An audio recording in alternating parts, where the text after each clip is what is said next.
So what we're going to talk to you now about is the concept of winning and losing. We played sport this morning, and one team won, one team lost, yes? Now, this discussion is going to be great relevance to you if you're involved in sport. Who's involved in sport either now or in the future? Who wants to be involved in sport? Okay, everybody in the room. I'll be in the right place. Now, I understand when I go to some seminars that not everybody in the room is interested in sport. Now, if you just want to get the big biceps, see how much you can bench press, knock yourself out, there's a competition for that, and some people just do it for personal reasons, and that's fantastic. But if you're actually interested in sport, having a pure focus on physical development is not enough. Now, we were in a classical physical preparation organisation, without naming any. We'd just be talking about the physical side, and then that would be it. But for me, that's not holistic, and it's not enough.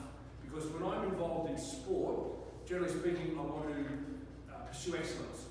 And excellence is not achieved holistically from simply focusing on the physical qualities, let alone one physical quality, because to be straight, most physical preparation organisations don't focus on any more than one. If they do one or two more, it's like 2% of the time, 3% of the time, and it's 95% is about strength training. So not only are we holistic in our physical preparation, but we're holistic in our athlete preparation. And I learned a long time ago that I can give you the best strength programs and you can still lose. And that's not good enough for me. I want to pursue excellence, I want to pursue greatness, and not only for myself, but also not just for myself, but for the athletes. And I want to win. Now, winning, of course, is in context. Winning for a 10-year-old is not the focus, but we can still pursue excellence for a 10-year-old. So today you're going to learn a lot about winning and losing.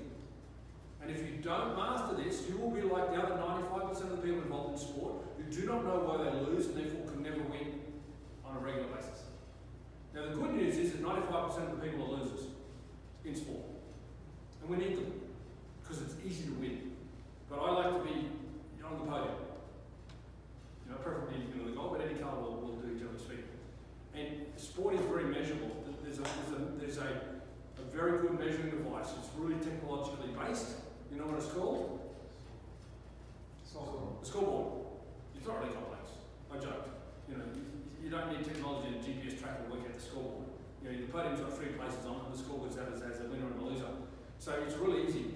The challenge is this: if I'm simply focusing on my physical preparation, so the team's vertical jump average improved, the team's bench press average improved, I've done my job. Really? Like if you walk away thinking you've done your job and your team is losing, that's why you're losing. Because anybody involved in the team who accepts mediocrity and who blames everyone else for what's going on is a loser. And therefore I can say, I've done my job. The coach is shitty. You know, the tactical coach doesn't want to talk. The skill coach is useless, but I've done my job. I can go home. I don't go home too well personally unless we're winning. So over the last 4 decades, I've focused on what it takes to win and what it takes to lose. It took a few decades, but I kind of worked it out. Now, this is reality. If you ask anybody in sport, do you think they've got an opinion? Have you ever sat in a sports bar and heard an opinion from anyone? Have you ever had a conversation with anyone about their favourite team? Do they have an opinion? Or they've got an opinion? And the scary thing is, sometimes those people even get to be the coach. And I don't mind that too much, because there's nothing better than saying, okay, well, if you know what you're doing, go and coach for a year. Now, the tragedy is for the athletes, because they've just lost a year of their life. But the beautiful thing is, the coach at the end of the year, if they're got any common sense, they'll quit and go home, and they'll say, shit, I didn't really know what I was doing. Unfortunately, you still have some of those who say, no, I know how to do this, I know how to do this. 20 years later, they're at a 10% win-loss ratio, but they're still committed to coaching. I mean, God bless them. But what I'm saying is, everyone's got an opinion.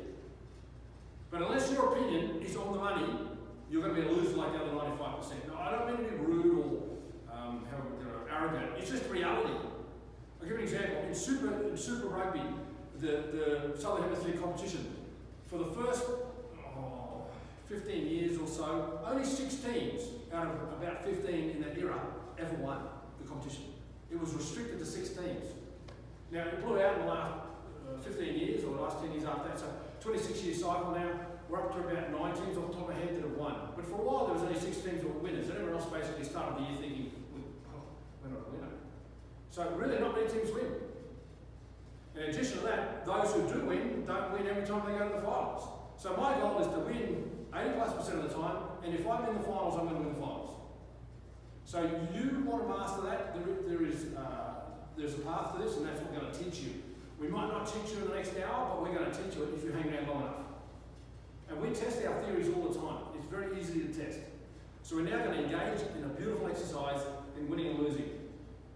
Now, I want you to be brave. I don't want you to be put off by the fact that I said your opinion is probably off track. Because the only way to learn is to give it a go, yes? So we're going to get stuck in it and have, spend the next hour becoming better at understanding winning. Because if you don't know why you're lost, you can't work out why you win. And I don't want every man and their dog's opinion. I want to know really what's going to take to win.